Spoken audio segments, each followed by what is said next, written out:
kembali lagi bersama kami, perbincangan Serenity dalam suara Sabtu Kita Bicara. Di sini saya akan menjadi host. Perkenalkan, nama saya Inatria Sinaga dan ditemani oleh dua wanita yang tangguh. Ada Ibu Diaken Kristiani Sendit Ginting dan ada Ibu Rosmalina Boru Tarus. Dan ada juga ditemani oleh Bapak Jaya Ginting. Nah, pada kesempatan podcast kali ini, di sini saya akan bertanya dulu kepada Ibu Diaken, motivasi yang pertama saat podcast yang ke-14 ini. Oke. Selamat pagi sahabat Serenity dimanapun saat ini berada. Kami dari Rumah Motivasi Serenity hari ini mengadakan podcast seperti biasanya sekali dalam sebulan dengan beragam topik. Dan hari ini kita akan angkat topiknya bincang-bincang dengan komunitas sinabung dalam rangka bagaimana orang yang terpuruk sesudah erupsi sinabung tapi bisa bangkit kembali. Serenity mengadakan podcast adalah tujuannya memberi solusi bagi masyarakat yang punya beban dalam banyak hal ya ekonomi. Kita ada co-founder untuk UMKM, dalam hal psikologis, dalam hal pendidikan ya, dan jadi ada 6 divisi kita ada di Serenity. Dan hari ini kita akan fokus berbincang tentang solusi maupun motivasi bagi Anda sekalian yang mungkin nonton saat ini, apalagi yang terkhusus bagi saudara-saudara kami yang terdampak erupsi mulai tahun 2010 dan sekarang sudah mulai eksis di pekerjaannya maupun di hidupnya. Kami bersama co-founder, salah satu co-founder Serenity adalah Pendeta Rosmalia. Kenapa kami buat judul ini? Karena pengalaman kami 14 tahun yang lalu, 2010, mulai sejak erupsi, kami menangani para pengungsi dan juga memberi solusi bagi anak-anak yang terdampak erupsi dan tidak bisa menyekolahkan anaknya lagi. Jadi kita mencari donatur dan mencari mitra untuk dapat menyekolahkan anaknya kembali. Itu mungkin. Ya, baik teman-teman, itu merupakan penjelasan dari Ibu Diaken tentang termotivasinya Serenity saat ini menjadi podcast yang ke-14. Nah, di sini kita akan bertanya kepada salah satu bagian dari yang terdampak atas keterpurukan yang terjadi di erupsi Gunung Sinabung, yaitu ada Bapak Jaya Ginting. Untuk Bapak Jaya Ginting, boleh say hello dulu kepada penonton semua. Halo, ini Bapak Jaya Ginting. Selamat pagi semuanya. Ya, Bapak ini adalah pria yang menurut saya Bapak ini cukup bisa kuat gitu, tangguh saat ini ya nampak. Boleh Bapak ceritakan sedikit perjalanan karir Bapak sehingga Bapak bisa menjadi pengundang untuk pembicara hari ini, untuk membagi Bapak untuk kepada teman-teman semuanya supaya mereka juga bisa terbangkit dari keterpurukan mereka alami saat ini, Pak. Iya, betul. Terima kasih. Pada awalnya dulu kita di Desa Gamber ini saya menceritakan pengalaman saya, mungkin nanti bagi teman-teman ada yang bisa diambil segi positifnya. Mari kita sama-sama bangkit dari keterpurukan yang ada di Sinabung. Pada awalnya dulu saya mewakili sebagai kita semua pengungsi ya. Saya mewakili di sini, saya menceritakan pengalaman saya. Yang awalnya dulu kita hidup damai sejahtera di bawah kaki Gunung Sinabung. Ya udah bersahabat dengan alam. Apa yang kita tanam kita sudah bisa bercakap-cakap dengan tanaman-tanaman yang ada di sana. Artinya kita tahulah apa kebutuhan dari tanaman-tanaman kita. Tapi apa boleh buat, ada bencana yaitu letusan Gunung Sinabung. Jadi mulai dari situlah kita semua ya masyarakat di desa Gamber dan sekitarnya, di beberapa desa di Kecamatan Simpangbat dan Namanteran, begitu juga dengan daerah Tigan Reket, kita semua mengungsi. Pada saat kita mengungsi itu ya nggak bisa saya katakan bagaimana hancurnya perasaan kita pada saat kita mengungsi. Tapi setelah berapa lama kita di pengungsian, banyak bantuan-bantuan yang kita terima. Yang paling banyak saya lihat dari pemerintah dan dari gereja terutama gereja GDKB banyak sekali memberikan bantuan sama kami. Terus setelah itu kami mau mulai bercerita di pengungsian, bagaimana caranya kita supaya bangkit, jangan seperti ini terus menerus, jangan di pengungsian terus menerus, jangan terus kita diberikan asumsi, diberikan makan oleh pemerintah dan yang pendukung-pendukung lainnya, gereja. Jadi kami mulailah mencari lahan, bercocok tanam di mana-mana gitu, mencari lahan. Ada yang berjualan ke pajak, ada yang mencari pekerjaan lah, mulai berbaur dengan masyarakat. Tapi mungkin yang kami harapkan tidak seperti yang di kampung kami, karena cocok tanam rupanya di tempat orang yang seperti saya lah, contoh saya bilang, saya dulu pernah juga bercocok tanam di Serbia, nanam kentang di Serbia, hancur semua di sana karena tidak sesuai dengan yang di sana yang kita tanam. Demikian juga yang di sana.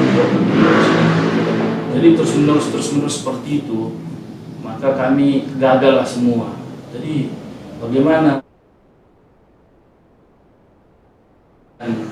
yang di daerah kampung kita, makanya kami berusaha lagi bangkit terus, bagaimana caranya, mari kita ikuti alam yang ada, mari kita belajar, jangan berfokus pada bareda puja gitu, jangan kayak gitu. Mari kita bangkit bagaimana supaya bisa kita menyekolahkan anak-anak kita, karena ini enggak tempat kita lagi sekarang. Begitulah kira-kira ceritanya sedikit tentang berangkatnya mengungsi sampai ke saat sekarang ini.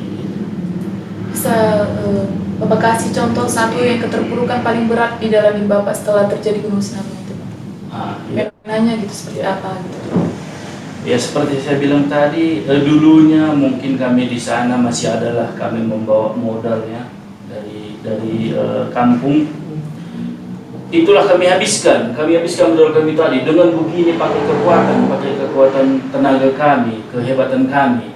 Kami kira kami sangat hebat gitu karena bisa mengolah tanah, bisa berbagai cara lah.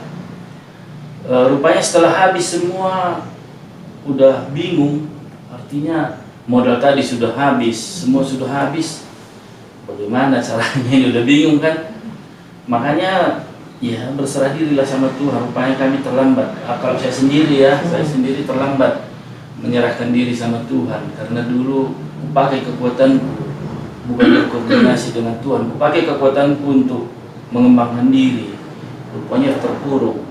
Artinya kehidupan kami pun, kehidupan keluarga udah mulai hidup apa adanya gitu. Jadi lagi bangkit.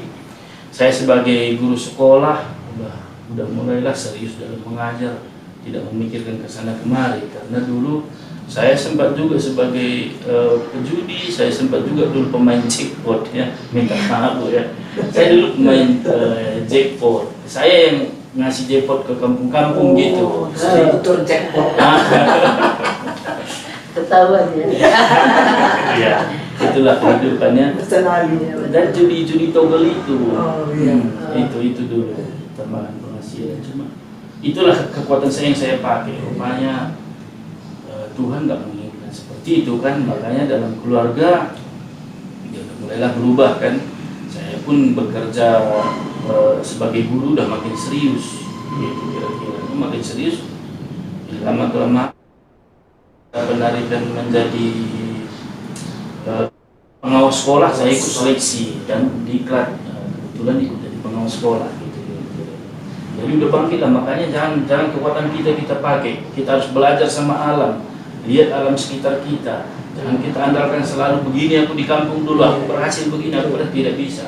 Kita harus mengikuti bagaimana situasi, bagaimana alam. Madinina orang tua anggap tanah katanya. Kita harus belajar di situ. Tapi emak pemerintah makanya bisa lagi lah pelan-pelan kami bangkit gitu. Kurasa dengan pengungsi-pengungsi yang lain juga sama seperti itu.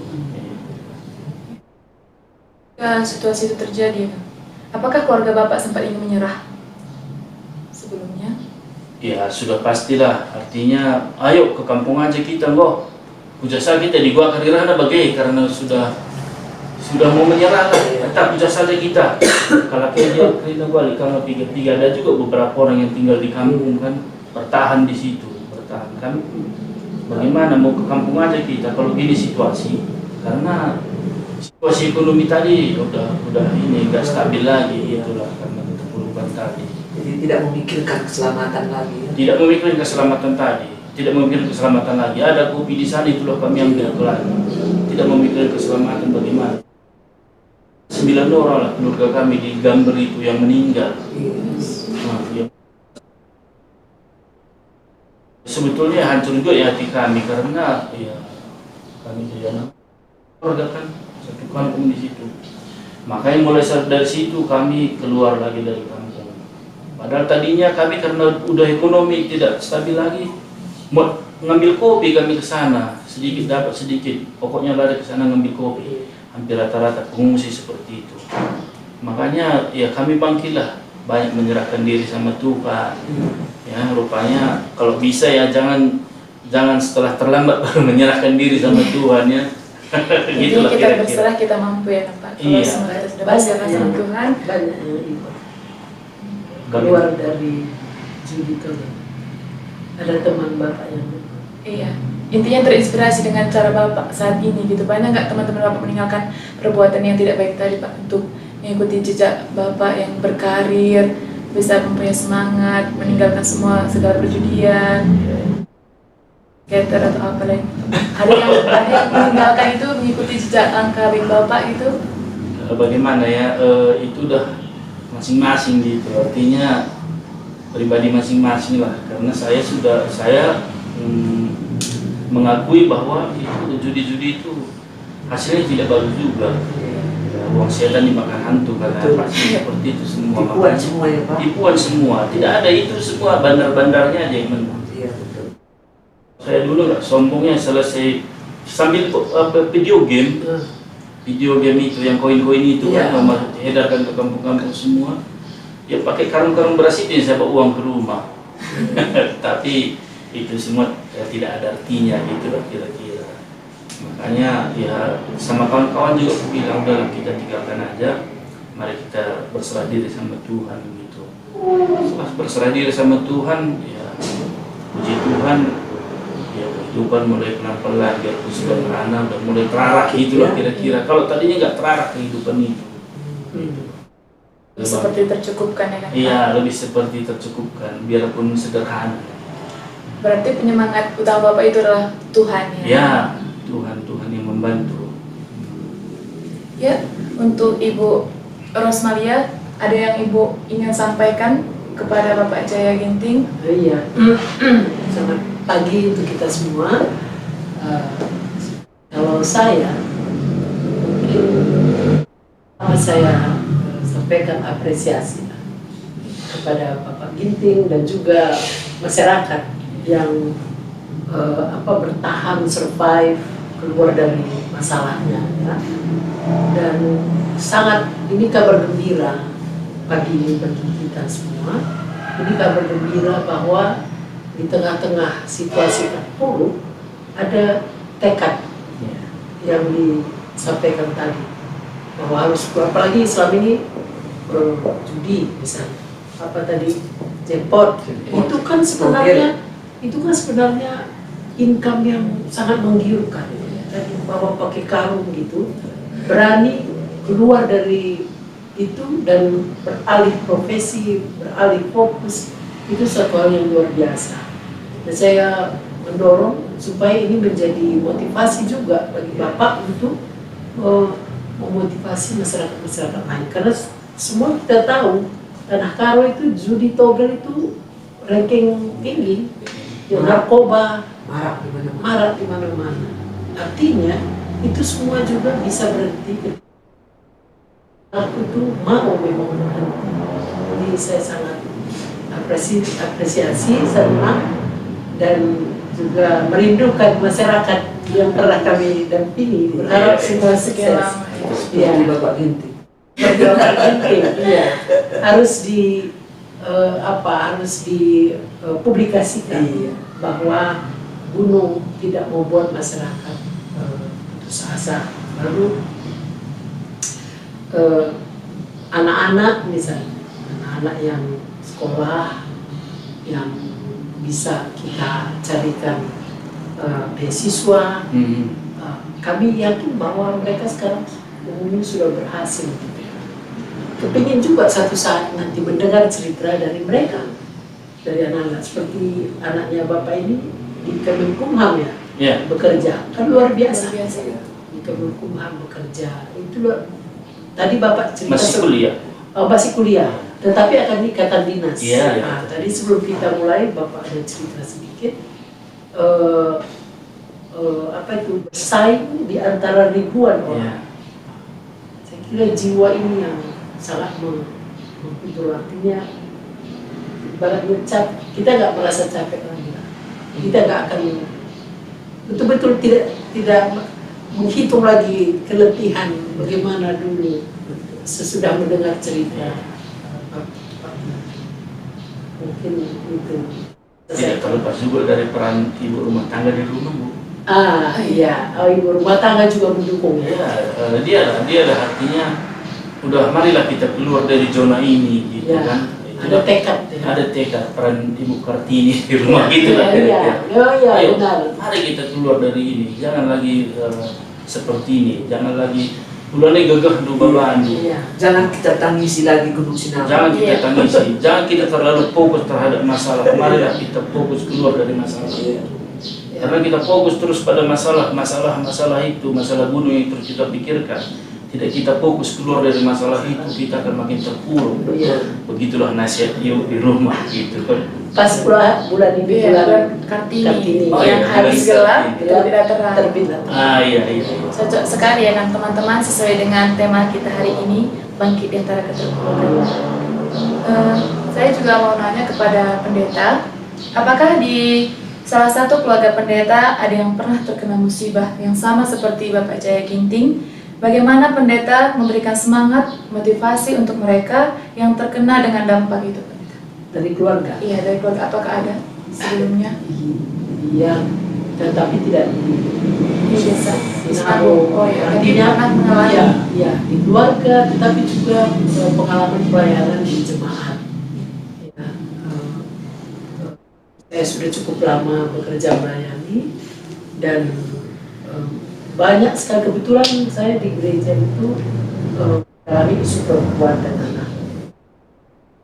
Banyak perempuan-perempuan yang mengalami keterpurukan, persoalan dalam rumah tangga, KDRT, ekonomi, sekolah, hubungan relasi suami istri, itu luar biasa lah.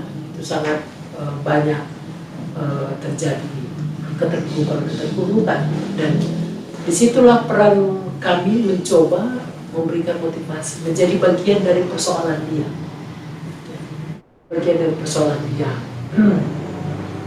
karena dalam keterpurukan itu tidak banyak juga ya seperti Bapak ini dalam waktu singkat punya tekad, didukung oleh istri untuk keluar dari masalah.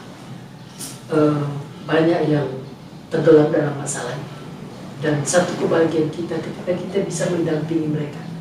Jadi bukan kita yang memberikan solusi, kita saya keluar dari sini, saya keluar dari keterpurukan ini, dan itu sangat banyak. Dan saya lewat 30 tahun tinggal di Tanah Karo yang mendampingi.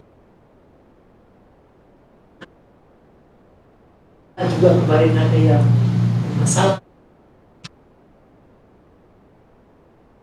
gitu juga. Jadi ada memang kebahagiaan, tadi saya sampaikan, ada rasa kebahagiaan ketika orang bisa keluar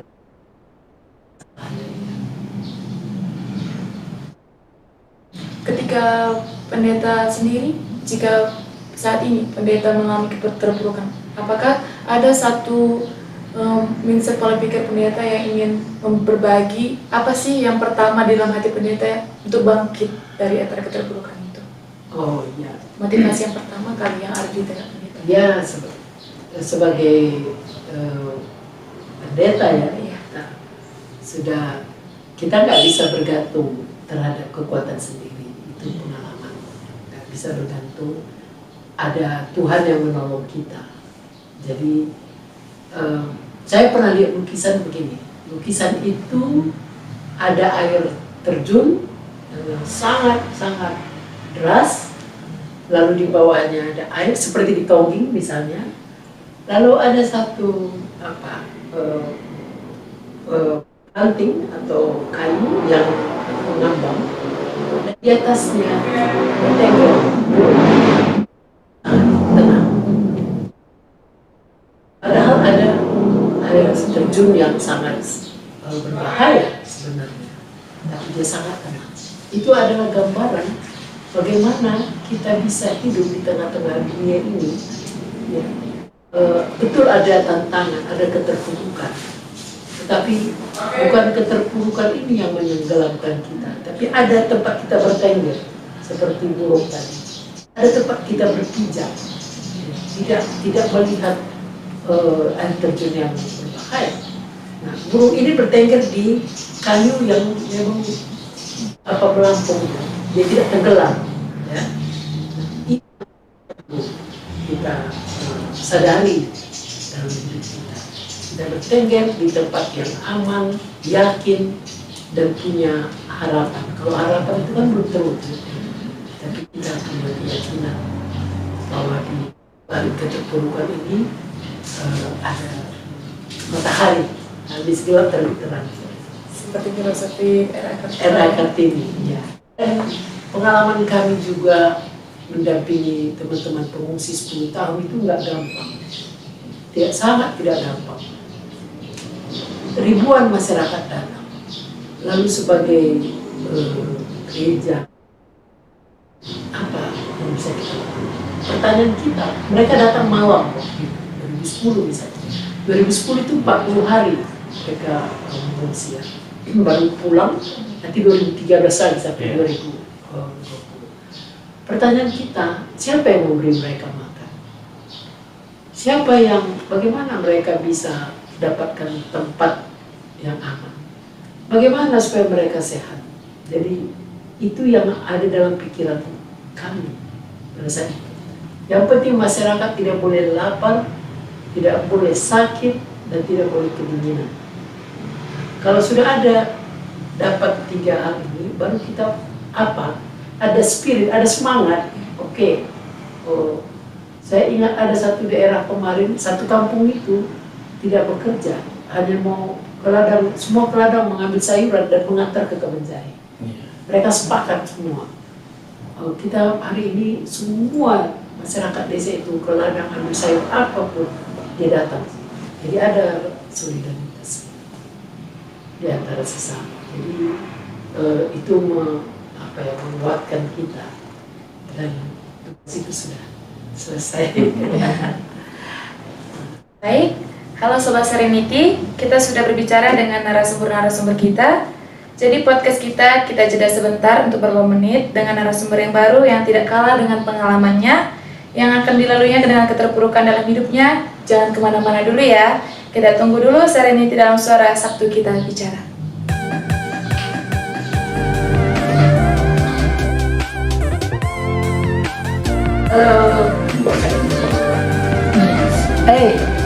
Udah dalam tak sedikit orang cerita Rumah motivasi dan inspirasi Serenity ini dibuka dengan penuh harapan Serenity akan menjadi berkat bagi banyak orang. Tuhan memberkati Serenity dan semua tim dan staf.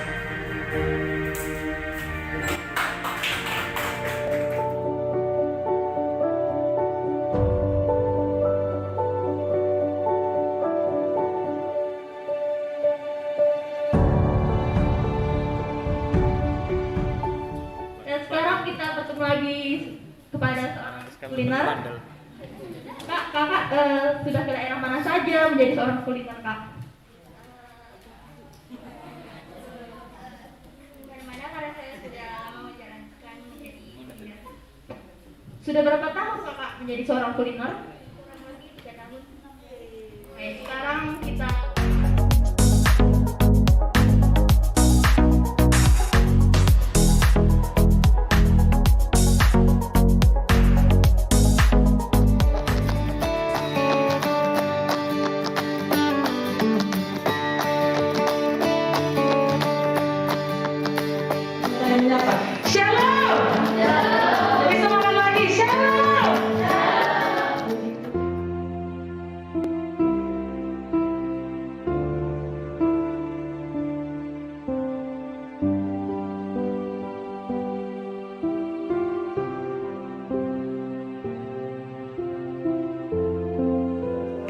Ya dari Sinabung itu. Artinya ini juga harus jelas sama ibu-ibu. Itu pemerhati apa sih kerjanya?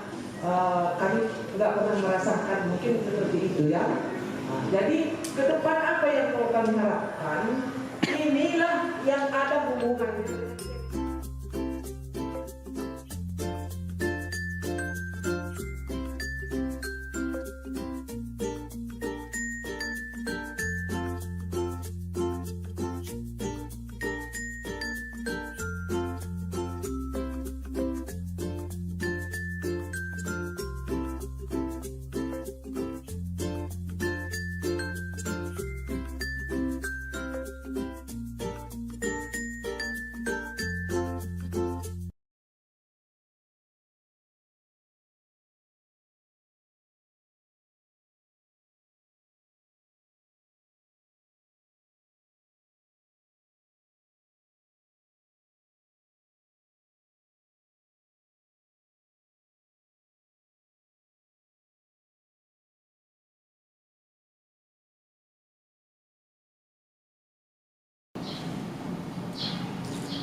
Halo Sobat Serenity, selamat bergabung kembali. Nah, kali ini kita akan ditemani oleh narasumber kita yang baru. Halo Ibu Hetnita Brutaligan.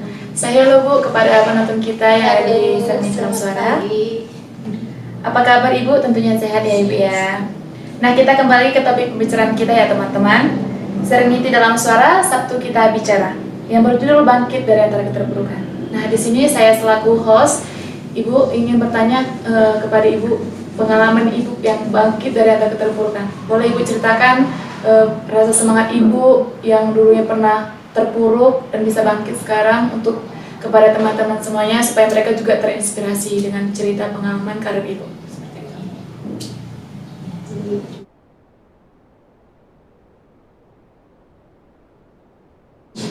Tuhan ya.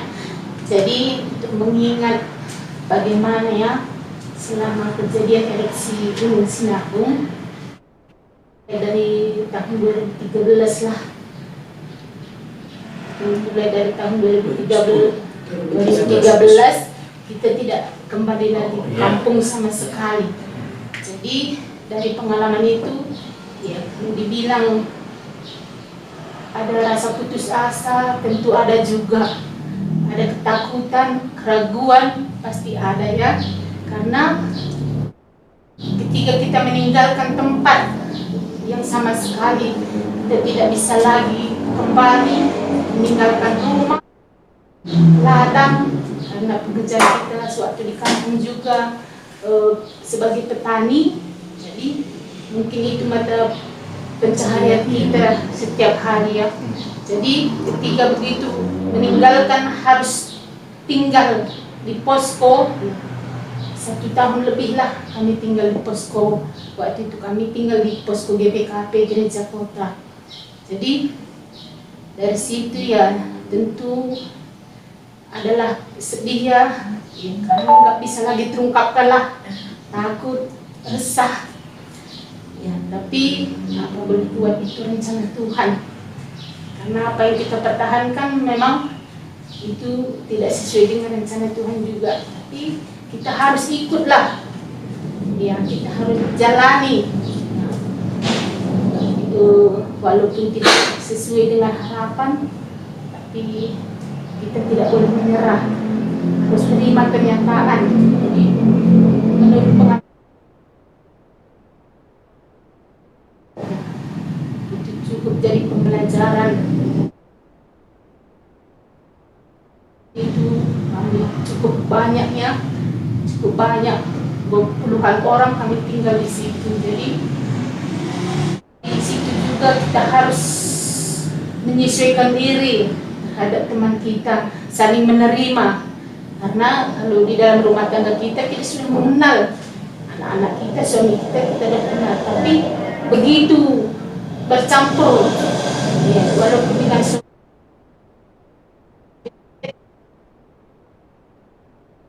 itu juga yang pertama harus kita dapat menyesuaikan diri, menerima satu dengan yang lain. Kadang dalam posko pun banyak persoalannya, karena mungkin juga faktor yang belum stabilnya pikiran, ya, guncangan itu ya masing-masing belum stabil. Kadang terjadilah percekcokan, apa aja bisa jadi permasalahan di dalam waktu pas antri makan pun bisa saja kita karena tidak ada kesabaran ya. Aku dulu itu juga bisa juga ya, di dalam pembagian apapun ya bisa juga itu jadi masalah. Tapi menurut aku secara pribadi ya, aku rasakan itulah kuasa Tuhan ini agar kami lebih ya. Yang pertama kita kan iman kita yang diuji dalam setiap permasalahan, dalam setiap persoalan ya. Jadi kalau aku secara pribadi itu ya, mungkin ini rencana Tuhan ya, kita tidak boleh putus asa, tetap semangat, tetap kuat. Dan setelah 1 tahun itu di posko, kami ya sudah diberi kesempatan untuk keluar dari posko, untuk mandirilah, untuk bisa mengontrak rumah kami masing-masing ya. Jadi kami keluar dari posko, udah berpencar lagi kami semua, mulai lagi lah kami hidup dari nol. Karena pekerjaan pun selama di posko, mau ke ladang pun nggak dikasih sama BMKG kan, harus dalam status gunung kita ya, status awas, harus berhati-hati kan.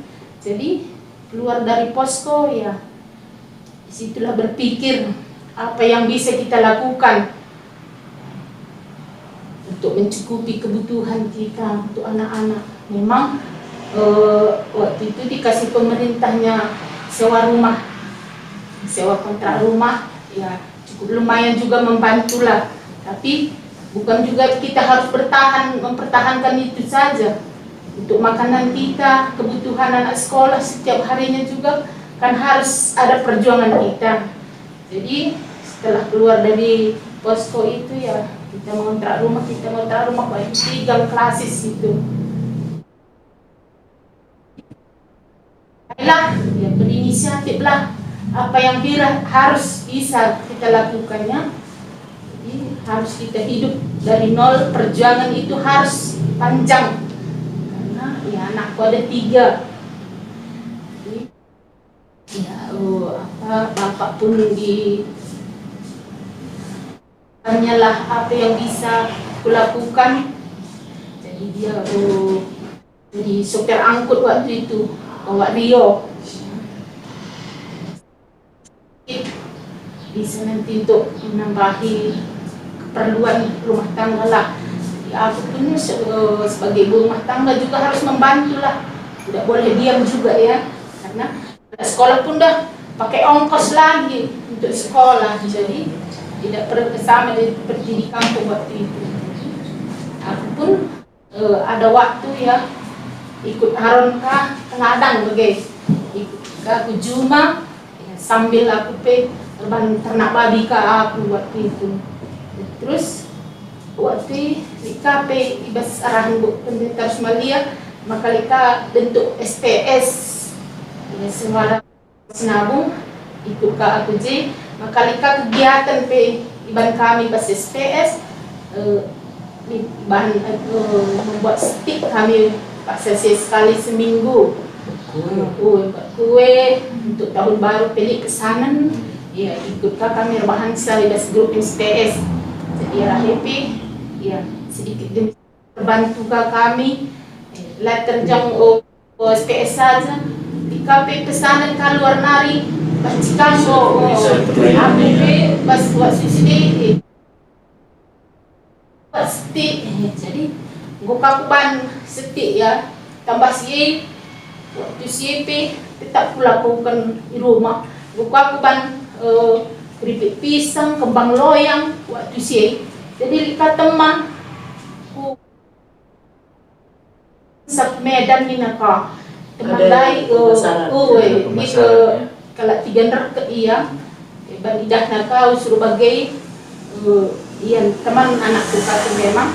Jadi ban mimpi aseku pesan aseban jadi aku kan masa sab Medan berkembang lah ya, iya. berkembang. Masa sih agak Ya, bergempang kami yang lumayan kalah. Jadi karena kami gereja hari Minggu waktu si gereja kota numpang masuk jam 3 sore untuk pagi-pagi aku jualan ibas gereja kota babaka keripik pisang ku kembang loyang ku ban kaji meja-meja aku di darat.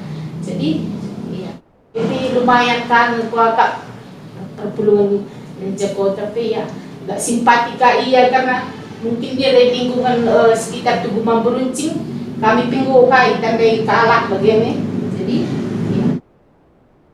ya Aboria sektor mah tolong buatkan ya seperti jadi dalam membuat lebih semangat ya lah kepada Tuhan terjang bagi-bagi tapi arah kejadian Gunung Sinabung ini lebih tambah wawasan tambah pengalaman karena ini kundir bagi ke aku di belakang rumah kami yang kayak kita jurang di belakang dikaji memang 3 tempat ternak babi ya kan peduli kah rasa prihatin kalau membantah bantu bisa kan berternak babi sini satu tempat nih jadi usahakanlah pergunakan KE ya, arah HP ya berkat Tuhan cukupkah menolong semoga ya anak-anak pikir banci tetap berdalam persekolahan nak rumah kuli saya harus menjual-jual. Jadi 4 tahun kami tinggal 5 tahun kami tinggal di gang klasis karena perumahan relokasi ke Penggodung Perumahan di mana? di relokasi Nang Belawan. Oh, Nang Belawan. Iya, Nang Belawan Duan. Oh iya, Nang Belawan. Jadi apalagi kita tinggal ngontrak lah karena rumah kita sudah bisa ditempati, maka pindah kami ke relokasi Dayak, Nang Belawan Dayak. Jadi sekarang Bapak kerja apa? Jadi sekarang puji Tuhan berpetuang maka kasih Tuhan ini kasih itu. Oh suka mi banda Nang Belawan selama ini labu pernah Bapak belum ya erban rumah lah kayak baginda. Mula-mulanan barinda ikut dia bas ngerehat rumah PKPW i Nang Belawan karena gereja tanggo berkat bantuan pemerintah dibangun gereja anta jadi rumah PKPW harus sikap ras bahan gedung KKR waktu sih ikut Bapak guna bersikap saya jadi sinari mulai berkembang ini maka rahasia Tuhan ini pelas bagaimana baiknya Tuhan. Jadi ya kape gulit inisiatif nalalat. Jadi belum ya panggil kalak pe bagai siti-siti belum. Ya puji Tuhan sampai Genduari tetap yang gue jadi kepala tukang. Gue memporong ya lalat ban rumah. Jadi saya kurasakan nih luar biasa keleng ade Tuhan ateku. Selama ini labu pernah pandu gelem nasi tapi buka ya belum karena sekundari ya siti-siti ini ngelalak untuk pekerjaannya pe anakku pertama mungkin kenal dulu si Hewi sama si Bolangit pe SMK Masehi gundari pe Newman Sekarang dia juga. pneumonia. Oh jadi anak dia sini. Iya. Siswa Serenity ya. Iya. Jadi anaknya sekarang si Dewi, Iya. siswa Serenity. Iya. Tahu ini. Udah semester berapa dia? Semester 5. Semester 5. 16 kali. Iya, orang ini kan ada 3 beasiswa dari Serenity. Oh. Pasca sinabung. Pas dapat Jadi ya. anaknya 1, 2 lagi Cindy sama 3 orang mereka ini kan. Iya, siap. 3 orang ya. Oh, nggak pernah kamu datang Jadi jadi sudah cocok lah ini hadir. iya, beasiswa Iya. Serenity. Sudah termotivasi. Cukup panjang. Bagi Damia karena pengalaman sinabung gaya lagu terberak mundur. Ya. Jadi pengendas lah taman Tuhan. Ya, jadi puji Tuhan KP Puaka. Aku waktu pemilihan pertua dia akan bebas pos pemerintah. Iya, terpilih. Iya, terpilih jadi diaken. Jadi aku bujatkan tiara siai. Iya, asa gegah ngasuh pesli di bahasa aku kudahi kendahin Tuhan. Iya. Ke aku maka rahepe pasu-pasu Tuhan. Pasti. Jadi Natal lalu berhulu. Ya, jadi bagaimana semangatlah tetap ya, kalau menyerah. Iya. Jadi terang. Jadi begitu teman-teman semuanya, ibu ini bercerita bahwanya dia menjadi perempuan tangguh saat terjadi gumparan Gunung Sinabung itu. Dia ibu ini beserta keluarganya sedikit bangkit. Mereka berusaha untuk menjadi pejuang kaki lima, bekerja, berjualan. Intinya mereka tuh tetap bertekad hati. Terus mereka juga ikut pelayanan. Dari pelayanan itulah mereka juga merasakan kuasa berkat Tuhan itu. Berarti sekarang ibu sudah bangkit ya ibu ya, sudah bangkit dan terberkati ibu ya. Selama terjadi erupsi Gunung Sinabung itu, Bu, pergumulan apa yang paling berat? Paling berat di antara keluarga ibu. Terus bagaimana ibu menyemangati keluarga ibu gitu? Dari ibu sendiri dan beserta keluarga ibu.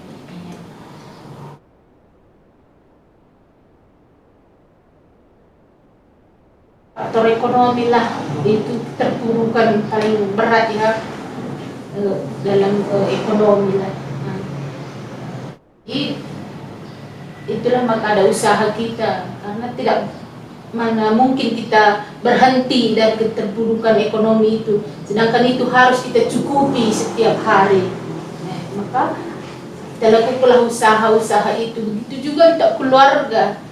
Kalau kita pun ya untuk adik, orang tua, mana pula kita jadi beban lagi bagi dia juga, karena sama aja situasi kita tinggal sekampungnya semua sama adik sama orang tua waktu itu, jadi sama-sama mengungsi gini ya, haruslah kita buat yang baru supaya ia pun ya, kalau kita dilihat juga lemah kan, bisa juga menambah beban berat bagi orang tua kita. Makanya kita harus ya semangatlah, kita pun kasih motivasi kepada dia, semangat, ini rencana Tuhan. Kadang dalam bercakap-cakap juga gini, kadang adanya keputusasaan itu karena mengingat harta nggak bisa lagi tinggalkan, sedangkan ada percayaan kita sehari-hari itu ya selama di kampung. Sedangkan lahan kita di dekat gunung itu pula. Jadi tertutuplah semua, nggak boleh nampak saja pun nggak boleh lagi. Jadi itulah harus kita ya semangat juga, jadikan kita contoh juga untuk keluarga kita. Banyaknya keluarga kita ya yang mampulah juga yang di luar kita ini tinggal. Tapi kadang juga kan kita nggak boleh bergantung kepada dia.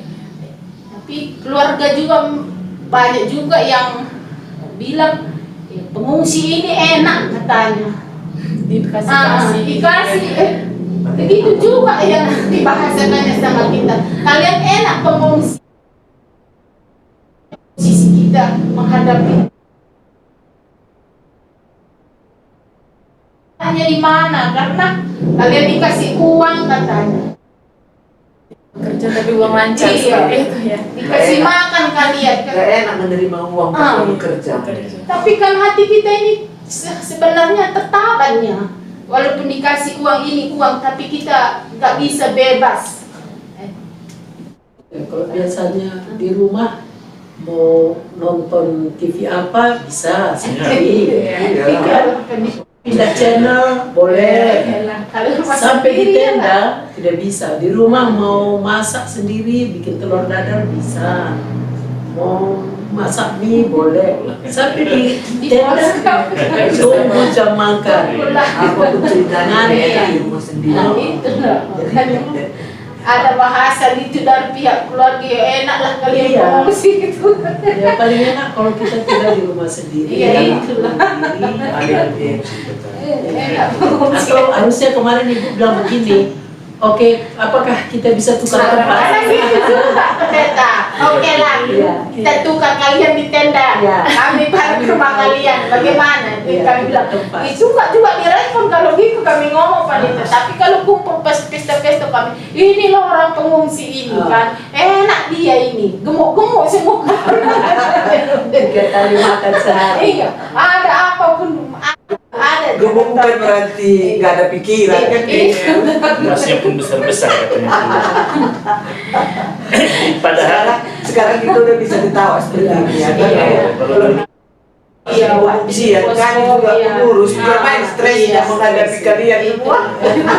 Ikut merasakan Iya. juga ya kan. seperti yang diceritakan ibu ini tadi kan, susah-susah pengungsi kata masnya banyak. Namanya kita orang Karo kan adalah Ada Iya, ada simpan-simpanannya. simpan. Orang Karo kan pada umumnya seperti itu. Jadi kalau Tapi mengungsi kalau pengungsi apa masa dibawa. dipakai? Iya kan? Terus di tenda itu, Dipakai. di tenda itu sudah ada lapak-lapaknya semua. Iya. Menjaga lapak pun bisa jadi masalah. Masalah ini. Nggak mungkin pula di bawah kain-kain itu disuruh masnya kan? Nanti ambil orang. Nanti dia pergi ke rumah dia hilang. Makanya dipakai, susah kau bilang ayo uangmu kata.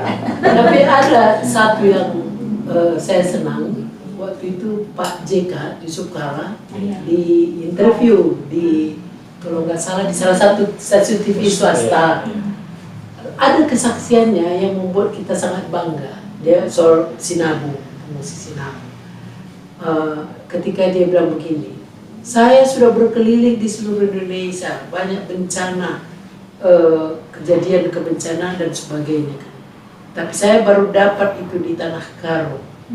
Semangat yang sangat luar biasa. Kalau saya ke tempat lain, ibu-ibu pasti bilang, Pak, mana bantuan gitu. Tapi ke Tanah Karo tidak. Mereka hanya bilang, bagaimana sekolah anak kami. Iya. Dan dia saksikan itu dan ada rasa bangga. Ibu-ibu di Tanah Karo tanya, Pak, bagaimana sekolah anak kami? Bagaimana biayanya? Bukannya dia pikirkan untuk dirinya, tapi untuk sekolah anak-anak. Jadi aku pikir itu perlu kita pertahankan ini. Iya. Berarti lebih pentingkan pendidikan. Iya. Pendidikan. Kadang-kadang kalau di tempat lain dia bilang minta bantuan sosial lah ya, beras apa segala macam. Ke Karo mereka minta biaya pendidikan anaknya gitu. Aku pikir itu nilai yang plus juga yang baik untuk kita. Dan memang betul sesudah erupsi justru mahasiswa dari sekolah ya. Iya, Sinabu naik gitu ya. Karena kalau dia diam di kampung terus juga nggak sekolah, itu semakin terpuruk kan gitu. Iya.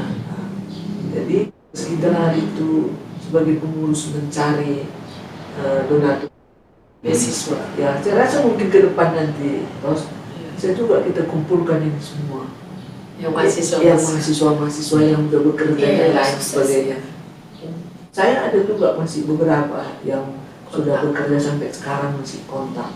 Dan kalau cerita yang si Hewi ini tadi yang baru tahu saya bahwa dia beasiswa Serenity sudah 3 tahun kayaknya, 3 atau 4 tahun. tahun ya, sejak orang ini masuk STEMI.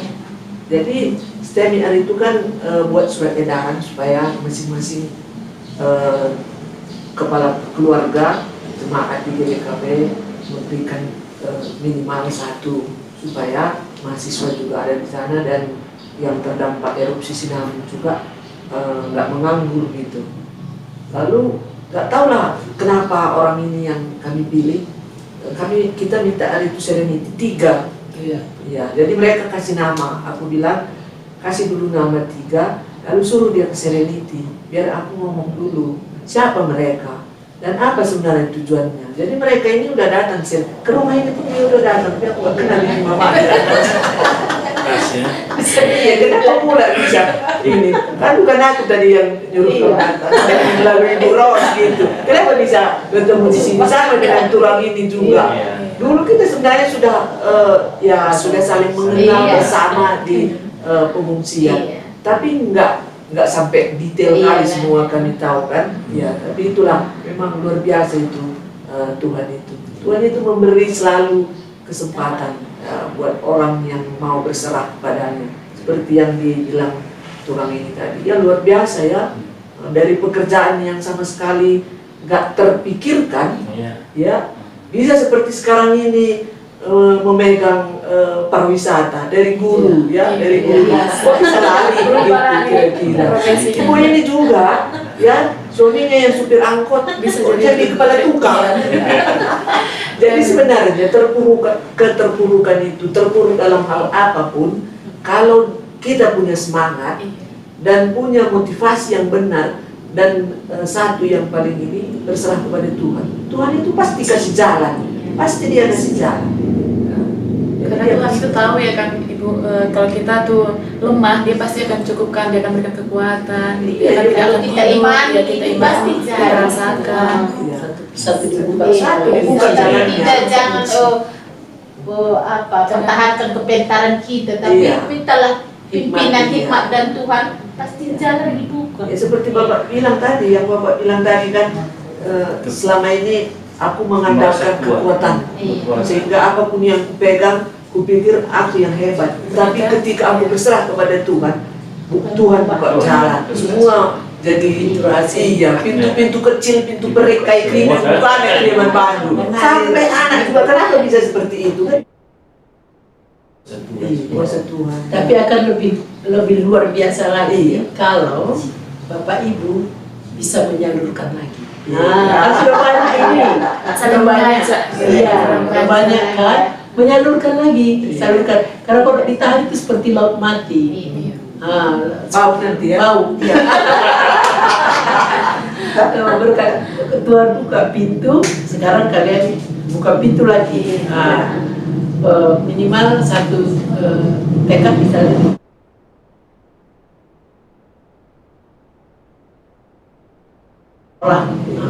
Tekad itu membuat ya ada di rumah 20 pen kasih dari hal kecil, ada buku kasih supaya sekolah, supaya bangkit. Itu udah lebih luar biasa lagi. Jadi berkat lagi bagi orang lain. Ingat ya, berkat kita untuk orang lain bukan berarti harus uang.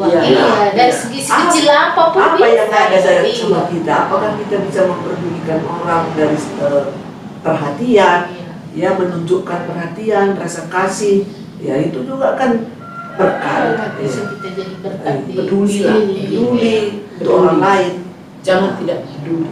iya. Aku ada juga waktu beberapa bulan kemudian ya, aku ada tapak-tapak kosong di lokasi kami itu. Ya aku gunakan lagi lah, aku beli bibit kangkung, aku beli bibit bayam ya. Jadi aku setiap pagi waktu itu ke pajak aku ngantarnya. Jadi bagaimana caranya bilang orang itu kan? Ya gini, beli saja, enggak payah itu. Lumayan untuk beli, tercukupi itu. Jadi ada juga yang mau kan mempraktekkannya. Lumayan juga untuk beli ikan kita setiap hari udah lepas dari 50.000 kita antar ke pasar udah ada langganan kita. Jadi itu juga merupakan motivasi bagi orang lain, dari pekerjaan kita pun bisa orang lain terbantu juga. Bisa. Kecil besarnya pekerjaan itu. Kecil pun kalau bermanfaat, semakin hari semakin besar. Nah, untuk teman-teman yang di rumah yang sedang nonton live Serenity dalam Suara Sabtu Kita Bicara, boleh juga jika ingin bertanya kepada para narasumber-narasumber kita yang sangat tangguh ini.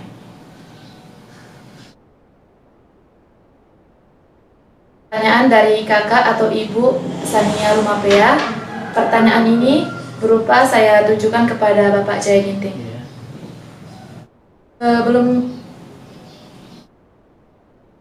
Saat ini apakah perekonomian, pertanian, dan kehidupan para pengungsi sudah kembali stabil sebelum terjadinya erupsi?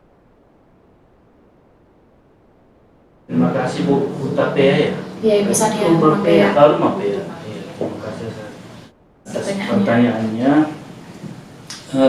Kalau dibilang ekonomi pulih itu belum. Karena dulunya ibaratnya akarnya udah kuat di situ. Udah kuat dulunya akar itu di situ di bawah gunung sana kan. Sekarang sudah habis semua, kita tanam baru. Itulah bedanya. Kalau dulu ya kami lah contohnya ada jeruk ya, dari penghasilan dulu itu udah bisa lah memperbaiki ekonomi. Sekarang sudah habis jeruknya kan. Nah, sudah di awal lagi kita. Tapi sekarang udah mulailah erupsi Sinabung udah levelnya sudah turun. Mulai dari tanggal 1 April kemarin saya lihat di informasi di vulkanologi sudah radius 2 km. Artinya dalam radius 2 km itu di desa Gamber, Barastepu sudah bisa kita bekerja. Menunggu informasi berikutnya, artinya ya kalau ada nanti gejolak ada lagi informasi kan. Nah, tapi saya lihat itu di informasinya 2 km pada saat sekarang ini kita sudah bisa bekerja di situ. Nah, aman lah. Jadi disitulah nanti baru bisa lagi kalau misalnya yang tinggal di kampung. Tapi kalau ada juga yang sudah berubah, yang mau cepat-cepat keluar dari masalah, itulah masalah kita tadi kan, cepat keluar dari masalah, jangan terlalu lama larut dalam masalah. Ada yang terlalu lama larut dalam masalah, dia menikmati bagaimana susahnya masalah itu, mungkin sampai sekarang dia masih kita perlu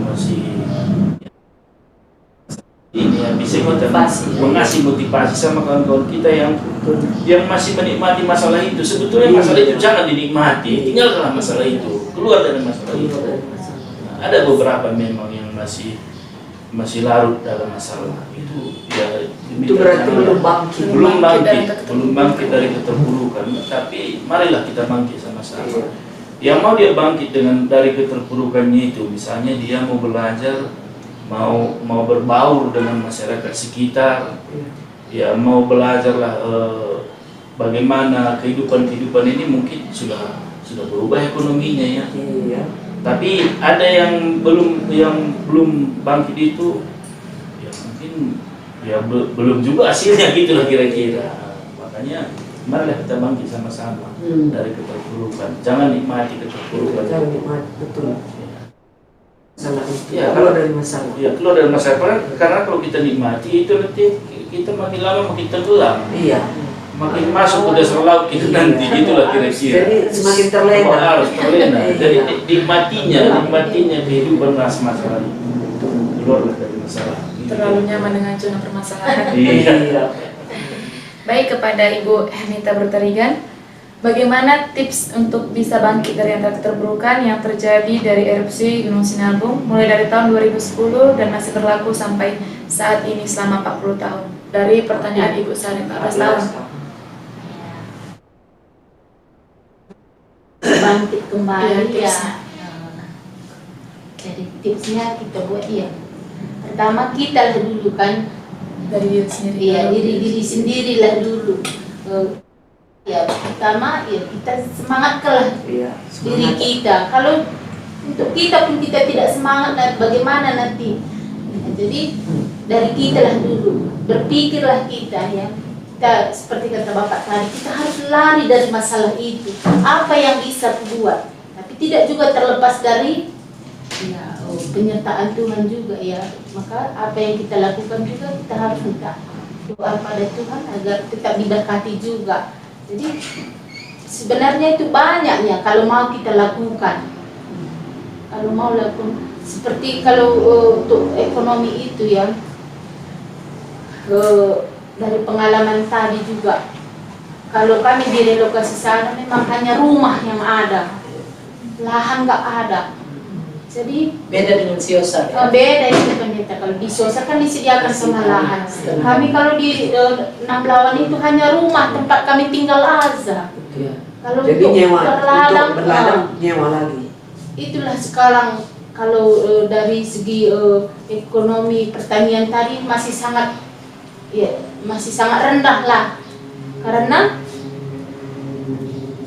kalau di daerah sana sekarang untuk menyewa lahan nggak mampu kan, karena dari orang dari luar sudah apalagi sekarang tanaman wortel yang di sana sekarang semua pendeta. Jadi orang luar yang udah masuk. Kami minta 1 tahun mana dikasih sama yang ladang. Kalau orang luar sudah 5 tahun, 10 tahun udah berani dia mengontrak. 1 tahun itu 5 juta paling murah. Jadi dari situ kami mana mampu. Tapi melihat itu seperti Bapak Ita dikatakan sekarang karena zona Gunung Sinabung udah mulai agak menurun. Iya. Kami setiap hari dari sana ada 1 angkot untuk ke ladang. Ladangnya di mana? Di Beras Tepu juga. Oh, Beras Tepu. Iya. Di Beras Itu Beras juga. Tepu ke lokasi Sinabung itu berapa kilo? Kalau di Gamber 3,5, mungkin 3 kilometer. 3 kilometer. kilometer. Berarti Tiga iya, kilometer. 3 kilometer. Lumayan yang masih di pinggir-pinggir jalan lah masih bisa juga dipergunakan. Mau nggak mau ya harus bagaimana ya kalau di sini mengontrak nggak mampu. Akhirnya nekat juga ke sana. Nekat lah. Iyalah. Itu juga yang dibilang saudara-saudara kita macam mana Iya. mau makan apa kita Iya. kalau ngontrak mana ada uang kita ngontrak sekarang. Lagian sekarang lahan, misalnya kan Iya. ibu tinggal di Namblawan. Iya. Kalau saya lihat lahan-lahan itu, orang sekarang berlomba untuk menjual dan membuat properti di situ. Iya, Bikin iya. Sekarang juga perumahan ada apa. perumahan Mana mau semua. berladang? Itulah. Makanya ya harus juga ya mau tidak mau tadi harus ke ya tanam cabai tanam apa juga harus juga ke sana. Tapi itu pun sangat berat juga karena ongkos kali 1 orang 20.000 pulang balik dari Namblawan ke kampung. Setiap hari 20.000. Artinya masyarakat sudah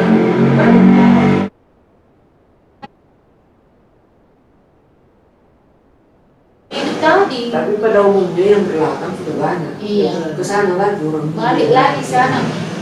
Itu pun karena pas tinggi lewat di sungai itu ke gunungnya memang nggak bisa lagi sama sekali. Memang dilema, Ros. Kenapa? Iya. Kita lihat itu petani yang mengungsi yang sudah berdomisili Siosar. Mereka memang dapat tanah, Iya. tapi mereka sudah mulai menanam sama seperti yang dibilang Pak Ginting tadi. Hasilnya sedikit pun nggak memuaskan. Iya. Dikasih pupuk pun nggak menghasilkan. tanah Iya lagi lahannya juga Jadi kan mempengaruhi. nggak maksimal mereka ini. Akhirnya mereka ini sekarang kalau saya lihat rumah-rumah itu banyak yang nggak terlantar. Terlantar. Lalu mereka ini misalnya ke Medan atau kemana, itu ada juga yang disewakan. Iya.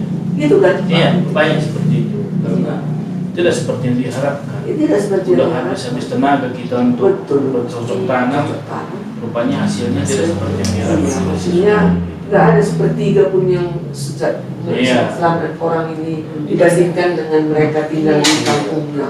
Itu kesaksian mereka beberapa bulan yang lalu saya di sana. Kenapa udah banyak yang kosong gitu? Jadi mereka kan seperti itu. Iya, tidak sesuai. Tidak sesuai. Jadi itulah. Teringat pula aku ya seperti yang dibilang ibu tadi harus bangkit ya sebagai ibu rumah tangga. Kalau ibu di rumah, abang cerita Iya. juga kan, soalnya ini Iya. Iya. Nah, maksudnya saya cerita supaya bisa membangkitkan ibu-ibu rumah tangga yang lain. Betul. Ya. Kalau ibu di rumah dulu, waktu masih kita mengungsi, kalau dia minta antara aku ke ladang mau kemana, nggak sempat mengantarnya. Jadi dia berusaha lah untuk naik kereta sendiri, berusaha belajar naik kereta. Di situ juga dia belajar. Iya, Sudah di situ belajar. Sudah kejadian. erupsi. Iya. Oh, iya. Di situ dia belajar naik kereta, di situ dia belajar bawa mobil, supaya bisa ke ladang. Dia memikirkan gimana nanti anak-anak ini, itulah pemikirannya kan. Makanya dia sendiri berani dia naik kereta ke Gambar, nanam kopi. Nanam kopi untuk dipikirkannya anak-anaknya bagaimana nanti sekolah gitu. Itulah motivasi tadi untuk ibu-ibu kita yang lain. Dia nggak mengharapkan, nggak bergantung sama suami, nggak bergantung sama suami. Dia berdiri sendiri. Harus perempuan sekarang memang harus mandiri. Harus mandiri. Kenyataannya harus Karena seperti itu ditunggu juga. terus sekali suami-suami ini tahu Udah lagi seperti 50 tahun yang lalu. Iya. Ibu diam di rumah nggak ada. Harus mandiri dan kerja sama bapak-bapak. Iya, harus. Jangan nanti punya sendiri pulang. Harus Tapi Bahkan harus di bawah kontrol bapak, bekerja sama. Bekerja sama juga. dia Jadi dia jangan nggak mengharapkan, nggak perlu berharap sama jangan kita. lebih banyak ke kedai kopi. Iya. Jangan pula Kalau nanti sekarang udah berubah nih Berubah, ternyata. iya, duduk Nggak bersama. lagi ada waktu di kedai kopi. Udah Bagus. jarang sekali bapak-bapak pun sekarang. Iya. Kalau udah tapi ada memang juga. ke kedai kopi kalau bangun pagi memang udah ke kedai kopi siap itu ya udah cari Saya kerja ada lihat satu, masing-masing. tak bisa saya tidak satu desa kan, satu desa. Begitu bangun pagi, mama bapaknya semua ke kedai. Bukannya dimasak di rumah sarapan, enggak sama anaknya rame-rame Oh, ke kedai. kedai kopi ya sarapan. Minum kopi apa? Itu juga perlu juga ini. Kembalikan diubah. lagi Iya. makna keluarga Iya. itu. Makna Pasca keluarga. adopsi. Jangan nanti dapur ibu-ibu berbulan-bulan nggak pernah Berasa. makan pagi di kedai, makan siang di kedai, makan malam dibawa pulang bapaknya. Itu nggak bagus itu keluarga kayak gitu. Jadi Dari sisi artinya dalam bulan April ini, bulan Kartini, mau kita ikut membantu sistem, memperbaiki sistem kekerabatan kita di Karo. Tetapnya kita saling menghormati, tapi dengan pekerjaan-pekerjaan di rumah harus ada saling pengertian. Bapak-bapak harus membantu. Begitu terpuruknya kondisi sinabung. Jangan lagi pakai filosofi yang lama-lama yang mengatakan ibu kerja di rumah, bapak di luar. nggak zamannya Nggak lagi. zamannya lagi. Anak-anak kuliah soalnya di sini. Iya, anak kuliah. Harus tuh bisa mengubah pola mindset yang Iya, lama. Iya, harus. Kalau kita mau maju memang seperti itu. Kalau di COVID kemarin kan ada mutasi kebiasaan baru. Ini juga sudah COVID. Jadi sesudah sinabung ada satu kebiasaan baru.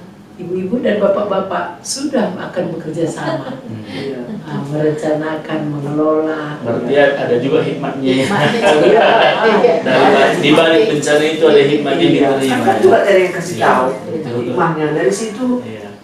dari keterpurukan itu kamu bangkit Iya. seperti yang sekarang ini. Ya, kalau mungkin kalau nggak ada ini erupsi, kamu udah terlena di sana. Betul. Kamu juga tadi yang bilang kan terlena di masalah itu. Jadi udah nggak tahu lagi ini. Ya udah senang-senang di situ, udah senang jual-jual togel apa segala macam kan. Udah senang di situ. Iya. Nah, ini ada satu lagi pertanyaan untuk narasumber kita dari Ibu Saudara Meli. Bagaimana pandangan masing-masing dari narasumber melihat bangkitnya para pengungsi erupsi Gunung Sinabung ini selama 14 tahun belakangan ini? Perubahannya banyak memang perubahan-perubahan yang kami lihat dari dari kejadian ini kan. Kawan-kawan yang sudah berhasil terutama di bidang pendidikan ya, kata saya sebagai guru sebenarnya. Anak-anak pasca erupsi Sinabung ini, karena mungkin dia tahu karena di kampung gak ada lagi mau bisa diharapkan gitulah kira-kira. Artinya marilah kita keluar dari zona itu, jangan ingat apa-apa lagi di kampung. Jadi semua sering saya beri motivasi anak-anak di sekolah dulu ya, waktu masih menjadi guru sekolah. Keluar dari situ, nggak ada lagi apa-apa di kampungmu. Serius dalam sekolah gitu loh kira-kira. Jadi sekarang banyak sekali anak sekolah yang sudah berhasil, yang anak-anak pengungsi itu udah banyak yang kuliah, mereka nggak seperti dulu. Kalau dilihat grafiknya udah meningkat lah anak-anak yang udah di sekolah yang dari Sinabung sana. Terlepas juga dari bantuan-bantuan yang ada di gereja-gereja. Contohnya saya kemarin yang paling tua dia dapat beasiswa juga dari gereja, dikasih bantuan biaya kuliah. Ya, itu juga sebagai pendorong. Saya lihat kemarin banyak sekali anak-anak sekolah, gereja nggak pandang bulu. Yang penting anak pengungsi Sinabung, ya, dari berbagai etnis nggak masalah. Ya. Ada yang Muslim, gereja-gereja lain, ya, semua nggak cuma GBKP yang dibantu, semua dibantu. Ratusan ya, Iya. Dan masih ada datanya sama kami. Iya. Ya, itulah dia, kalau di bidang pendidikan jauh lebih meningkat yang sebelumnya. Kalau saya dulu mungkin, kalau kami misalnya tinggal di kampung dulu, mungkin ya tapi memang rahasia Tuhan juga kan, kita tidak tahu. Tapi kalau kami dulu tinggal di kampung mungkin ya nggak bayangkanlah anak sekolah bisa seperti sekarang ini, bisa sekolah. Kalau kita tinggal di kampung, tapi dengan pindahnya kita ke kota, bisa berbaur dengan masyarakat kota, itulah hikmahnya tadi. Iya. Kita ambil hikmat dari masalah yang ada, kan gitu kita bilang. Apalagi anak-anak yang kuliah jauh ke luar. Iya. Jadi dia udah banyak temannya yang bisa. Udah banyak pengalamannya. Jadi ilmunya semakin banyak. Iya. Jadi dia bisa memandang lebih jauh ke depan. Pola pikir. Maju. Itulah dibilang pendidikan. Baik, kepada pendeta, di sini kita sudah banyak mendengarkan perjalanan hidup yang mungkin sangat-sangat terpuruk dari pengalaman Bapak Ibu narasumber kita saat ini. Apakah masih ada pendeta, motivasi dan gambaran hidup yang harus kita pegang dalam menghadapi segala keterpurukan yang ada dalam hidup kita? Pendeta, apakah harus menyerah ataupun begitu saja? Iya.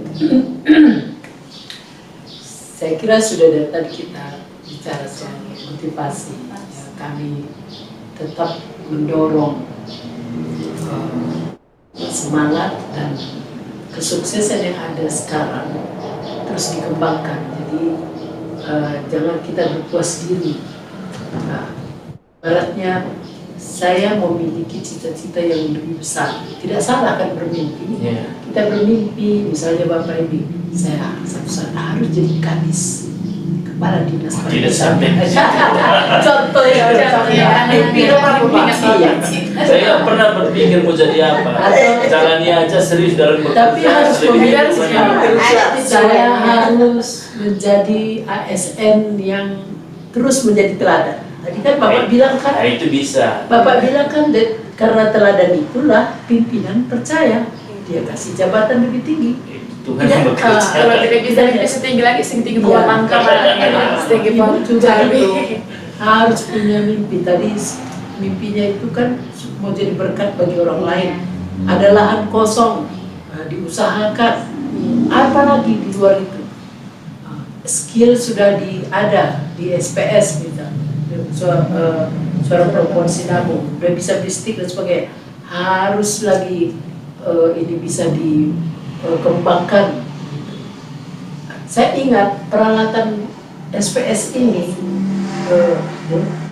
itu teman-teman dari Papua kemarin sebagian datang mau bantu apa gitu.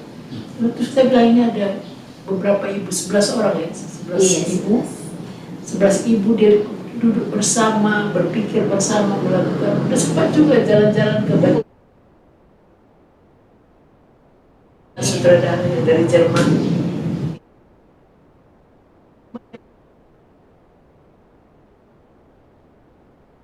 Dan apa yang perlu? Oh, alat ini diberikan ini. Gak dikasih uang, tapi alat. Dan itu mereka. Datanya, saya kira orang-orang yang seperti inilah yang perlu kita dorong, kita motivasi. Jangan juga kita merasa puas dengan apa yang ada. Ya. Keteladanan tadi saya senang bisa. Bapak sekarang di pariwisata bisa jadi teladan. Kamu lebih cocok di sini, kan pasti. Sekarang kita butuh teladan-teladan yang rendah hati. Ada tanggung jawab. Iya. Dan menyatu dengan rakyat. Baik, untuk Ibu Diaken Kristiani Berginting selaku founder dari Serenity Rumah Motivasi dan Inspirasi, apakah Ibu ada yang Ibu lakukan ketika menghadapi keterpurukan dalam hidup Ibu sendiri, dan apa yang menjadi motivasi Ibu terutama dalam membangun Serenity Rumah Inspirasi? Oke. Setiap manusia pasti ada keterpurukan, ya. Beda-beda motifnya. Ada yang mungkin ekonomi, yang seperti tadi Bapak Ibu ceritakan, itu keterpurukan akibat tempat tinggal kan, itu bencana. Jadi semua kita pasti mengalami itu. Kalau saya pribadi ketika mengalami keterpurukan, ya sama juga dengan yang dikatakan Bapak Ibu. Pertama, harus berserah kepada Tuhan. Apapun ceritanya, kalau kita terpuruk, pada saat terpuruk itu kita lupa bahwa ada yang maha kuasa, itu semakin terpuruk kita. Jangan-jangan nanti kita putus harapan. Jangan-jangan seperti sekarang ini juga banyak juga orang yang putus harapan dan bunuh diri. Kan gitu. Jadi itu mudah-mudahan itu jangan kita lakukan seperti itu. Lalu bagaimana dengan Serenity? Ya, Serenity ini berdiri memang awalnya adalah mimpi saya, tapi sesudah saya bermimpi dan Tuhan memberi teman-teman yang ada di dengan orang, ada yang psikolog 2 orang, ada yang di UMKM, ada yang di pertanian, ada. Mimpi apakah itu? Mimpi seperti ini. Hidup ini hanya sebentar. Dan ketika kita tidak menjadi berkat bagi orang lain, kita bisa menjadi berkat. Kalau secara pribadi bisa aja kita lakukan seperti tadi yang diutarakan oleh Ibu Rosmalia untuk Ibu Renita misalnya. Apa yang bisa kita bantu, kecil pun nggak apa-apa gitu. Tapi kami dalam tim Serenity berpikir kira-kira jangan hanya pribadi. Jadi kita buatlah ini perkumpulan Serenity ini yang berdampak, yang punya visi dan misi yang konkret, ya. Jadi kami itu memberi solusi. Solusi apakah itu? Solusi bagi yang ada masalahnya dengan 6 divisi ini seperti itu. Dan ini hampir 3 tahun Serenity, ya. Ada yang sekarang anak beasiswa yang walaupun masih 3 orang, tapi ada juga keluarga-keluarga yang punya permasalahan yang rutin sudah datang ke Serenity, minta jalan keluar. Ada yang mau bercerai, minta pendapat dari Serenity. Konseling lagi. Iya, tapi ini lebih luas dia, lebih luas. Anak-anak yang mau sekolah, dia tamat SMA, mau kuliah, tapi dia bingung mau kemana gitu. Jadi dia kita buat untuk kemana sebenarnya makannya, tes makan oleh psikolog, dan kemana seharusnya dia kuliah, seperti itu. Jadi puji Tuhan, Serenity belum 3 tahun, nanti September ya, September baru 3 tahun. Tapi mudah-mudahan semakin hari semakin banyak orang yang datang dan minta ya motivasi atau arahan, masukan dari Serenity. Jadi itu aja tujuan kami, menjadi berkat, memberi solusi gitu. Jadi makanya kami undang dari Bapak Ibu ke sini, supaya dari pengalaman Bapak Ibu yang kami tahu bahwa sejak keluar dari zona nyaman selama ini pasti terpuruk. Jadi apa yang Bapak Ibu lakukan supaya keterpurukan itu tidak membuat putus harapan, yang memotivasi masyarakat yang terutama yang mendengar podcast ini, seperti itu. Makanya kami setiap bulan Serenity membuat podcast berbagai-bagai topik, ya, macam-macam topik yang kami buat setiap bulannya. Jadi mungkin nanti ini juga nggak hanya untuk sekali ini, kami mengharapkan ke depan juga ya dengan topik yang lain, tapi mungkin Bapak Ibu kami undang lagi seperti itu ya Ros. Siap. Iya, doakan Serenity agar semakin maju, ya menjadi berkat dan semakin banyak orang yang bisa kami dampingi seperti itu. Ya. Baik. Nah, buat teman-teman semuanya, Sobat Serenity Dalam Suara Sabtu Kita Bicara, terima kasih buat kesempatan yang telah menonton Serenity Dalam Suara ini. Adapun makna dan kesimpulan di dalam pembicaraan yang kita dengarkan dari dua narasumber kita, yaitu adalah jangan mudah menyerah dan tetap semangat. Kita selalu andalkan Tuhan di setiap langkah kita. Anggap kita itu ibarat kata di dalam telur yang sedang direbus, semakin diguncang semakin kokoh. Jangan seperti kentang ketika direbus semakin lembut dan lunak ya. Jadi kita ambil motivasi itu seperti telur itu ya teman-teman. Di dalam guncangan air rebusan itu setelah kita pegang telur yang mentah tadi, tapi ketika dia direbus menjadi guncangan, dia akan semakin kokoh dan tidak akan mudah hancur. Tapi kentang yang diguncang oleh air panas, maka dia akan lembut dan lemah. Jadi kesimpulannya, di sini kita tetap selalu semangat dan jangan menyerah, terutama buat para remaja dan anak muda yang saat ini sedang menyusun skripsi ataupun ada permasalahan keluarga. Ingat, kita bisa berserah kepada Tuhan. Setiap kita berserah, Tuhan akan bukakan jalan. Dan ingat setiap pesan orang tua kita gitu. Semangat. Mereka tidak akan membiarkan kita sendiri gitu. Tuhan titipkan orang tua kita untuk menjadi penyalur semangat buat kita gitu. Sama seperti Bapak Ibu ini tadi, yang merekanya tidak punya bakat, tidak punya ada skill, tapi ketika Tuhan sudah bukakan pintu jalan, Tuhan bersama Bapak Ibu ini, mereka jadi punya inspirasi, keteladanan dari hati, bahwasanya mereka itu tidak selamanya berada di dalam keterpurukan itu. Jadi buat teman-teman semuanya juga, marilah untuk bangkit di antara keterpurukan yang kalian alami. Kiranya dari Serenity Dalam Suara Sabtu Kita Bicara ini bisa mengajak teman-teman semuanya termotivasi, terinspirasi. Dan jangan lupa saksikan topik-topik berikutnya di dalam Serenity Dalam Suara Sabtu Kita Bicara. Dadah, halo Ibu, dadah. Terima kasih, sampai jumpa.